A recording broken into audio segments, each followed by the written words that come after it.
hacerlo. Sí, bueno, ya estamos de regreso aquí en Ángulos y dejamos pendiente antes de la pausa el tema del 22 de abril, la negligencia y lo que todavía hoy sigue siendo una herida abierta para los y las jaliscienses y los tapatíos, porque hay muchas cosas que todavía no se explican y hay muchas cosas que todavía no se castigan. Pues mira, yo creo que, como bien dijiste hace un rato antes de irnos al corte, también las cosas que no se explican también tienen que ver con los años que vinieron posteriores, ¿no? En donde se prometía hablar sobre la verdad y la transparencia y la lucidez, y ahora sí caiga quien caiga y todo ese tipo de cosas que pasaron y pasaron y pasaron los años y nunca se vio, ¿no? Entonces, de entrada, pues ahí también hay algo compartido. Pero yo leía tristemente algunas crónicas que relataban la división que existe ya entre las gentes que han sido, las que fueron damnificadas, ¿no? Así es. Entre aquellos que desean que nunca se olvide y que todos los años haya un homenaje y estar ahí y luchar porque las familias de quienes ya murieron incluso reciban su dinero, ¿no? y su indemnización, aunque ya haya muerto la persona afectada. Y la otra parte, entre los propios damnificados que dicen, yo ya no quiero saber de eso, ya quiero olvidarlo, ¿no? Es tiempo de caminar. Entonces, creo que si hablamos de narrativas tal cual, habría que comenzar a contar esta nueva narrativa, ¿no? Entre esta visión del por qué hay que olvidarlo y por qué hay que recordarlo, ¿no? Sí, claro. Porque no podemos estar todo el tiempo metidos en el 2 de octubre no se olvida y el 22 de abril no se olvida, sino entonces, ¿por qué hay que olvidar y por qué hay que recordar? ¿Y por qué esto tiene que permanecer de alguna u otra manera con constructos de narrativas, con constructos sociales, políticos, explicaciones, que permitan entonces sí ofrecerles a los niños, a los que vienen, una explicación de qué pasó, cómo siguieron las cosas y qué hay que hacer de ahora en adelante, ¿no? Claro, y tener la seguridad de que no va a volver a suceder, ¿no? Sí, yo creo que sí, pero bueno, por todos lados se ven las ordeñas de Pemex, ¿no?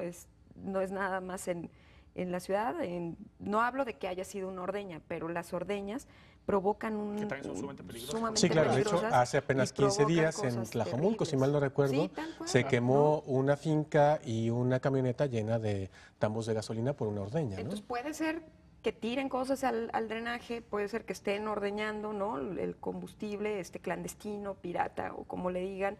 Entonces todo este tipo de cosas que ya se han vuelto como muy constantes son las cosas que hay que explicar y que hay que decir qué está pasando y que tiene que haber también culpables, ¿no? Porque Claro. pues, si no estamos sancionando, como decíamos el programa pasado, a los que tienen una responsabilidad.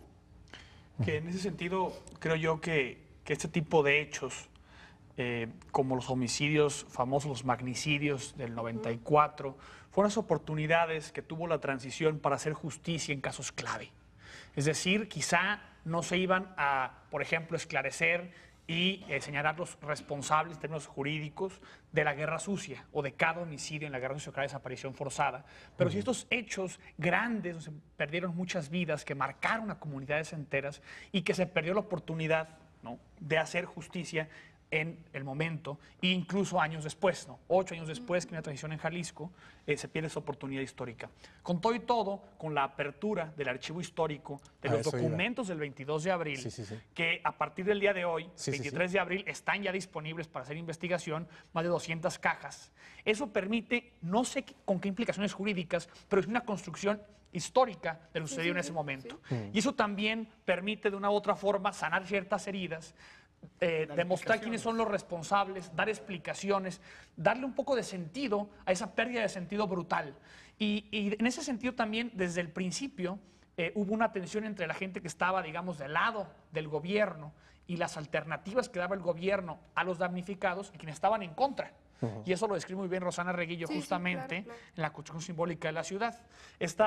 Cómo se parten los damnificados y ahora quienes pugnaban entonces por la justicia, creo que deberían de encontrar ciertos espacios de convergencia con investigadores y periodistas que se acerquen a esos expedientes para construir esa historia, ese relato que tú mencionabas. Claro, por lo pronto tarea para Omar García que pida este expediente del 22 de abril. Y ahora cambiamos de tema porque ya mencionaba Germán una fecha que también está grabada en la memoria. El 23 de abril, no solamente porque se abre el expediente del 22 de abril a partir de este año, sino por esto. No me importa, me cae. Don Juan, absuélvame desde allá. Además estamos haciendo un buen desmadre, don Juan, ¿sí o no? Aquí hay un cheque, lo que me comprometí en campaña, y me vale madre si a algunos periódicos no les gusta. La gente votó por mí. Digan lo que quieran. Digan lo que quieran. Perdón, señor cardenal, chinguen a su madre.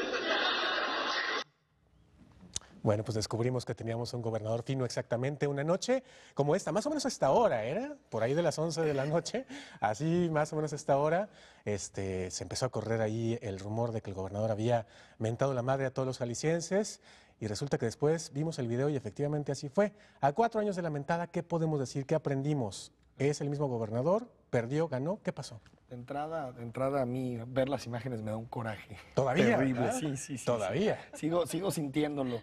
Yo creo que refleja muchas cosas. Refleja, no, para mí no es una anécdota ese tema, no va a ser una anécdota, significa más que eso. Significa un gobernante claramente autoritario. O sea, desde el discurso, me vale madres, votaron, gané en las urnas, entonces tengo derecho a cualquier cosa. A esos periódicos que critican, o sea, una incomprensión completa de la libertad de prensa, de la crítica, de la construcción democrática en torno a la información y a la opinión. Y creo que nos demostró que era un gobernador que en ese sentido era demasiado dogmático.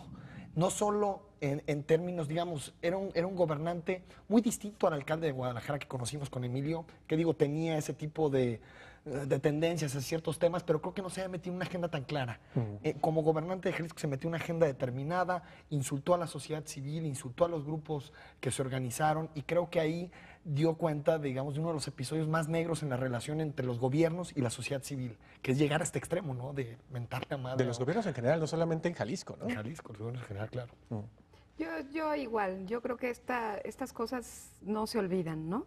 Sí. Y me parece que al final sí marcó un antes y un después del gobierno de Emilio, no solamente, digamos, había preguntas sobre si afectaba la dirección del gobierno el asunto de la mentada, ¿no?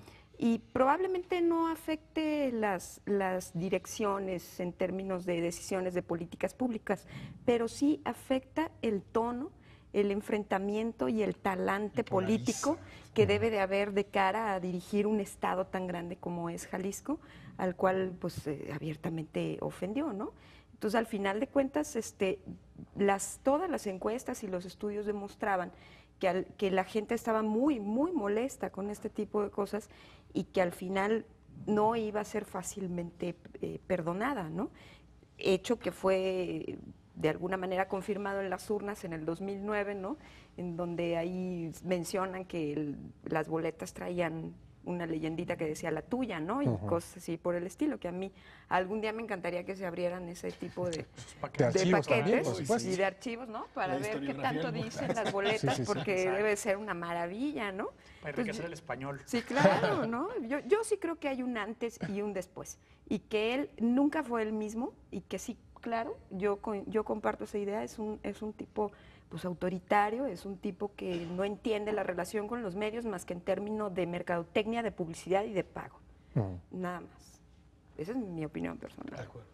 Yo lo que creo es que la mentada viene a ser un ejemplo perfecto, casi de libro de comunicación política, de cómo tanto se puede acabar en 5 minutos. Cómo se pueden hacer muchas cosas por el Estado, que sin duda el gobierno de Emilio González Márquez las ha hecho, y acabarlas de una u otra forma sepultando o cuando menos poniendo en jaque o en cuestionamiento por un arrebato de 5 minutos. La popularidad del gobernador, la imagen, la aprobación, pagó esa factura. Esos 2 años posteriores a la mentada, quizá de la mentada a la elección de 2009, de julio de 2009, fueron terribles en términos de su imagen. 2009 el PAN pagó la factura Y creo que también es interesante ver si en 2012 va a seguir pagando la factura o si es un cartucho que va a utilizar la oposición, particularmente el PRI, y que ya no va a tener la misma receptividad en la opinión pública. Creo que es un tema interesante, porque por un lado los priistas dicen, esto es un arma muy fuerte que vamos a utilizar, y hay quien dice del lado de los panistas, no, esto ya no prende, porque ya se pagó la factura, digamos. Ya pagamos en 2009. Habrá que ver qué sucede con eso, ¿no? Y yo, perdón que te interrumpa, pero yo no diría que fueron solamente los 5 minutos de arrebato, porque después, previo a la marcha de la UDG, hubo todo un escándalo sobre si fue a una casa y ahí tuvo que ir a recogerlo el secretario general de gobierno y corrieron al chofer y bueno, era un drama de telenovela, ¿no? Se quejan de los dramas. Pero digamos, en todo caso, muchísimo menos público y publicitado que esto. Porque esto fue algo que marcó de una forma brutal, ¿no? Claro. También él intentó justificar este tema diciendo que esto lo había puesto en la palestra nacional y que era un, digamos, posible candidato del PAN a raíz de este tipo de cuestiones que le dieron fama, que yo creo que es una forma frívola de entender la política, una forma frívola de entender la popularidad, pero bueno. Que esa es otra, que nosotros ¿no? O sea, pensamos siempre las que fue una explicaciones mala broma, detrás fueron brutales. No nada más el hecho, sino, digamos, el manejo mediático del hecho, que quizá acabó siendo peor que el A ver, propio y hecho. si quieren, sobre eso abundamos después de la pausa, porque tenemos que hacer esta pausa y regresamos aquí en Ángulos, porque como ustedes verán, el tema de la mentada sigue prendiendo y prendiendo mucho. Regresamos a ustedes. ¿Les prende la mentada? Regresamos. Todavía.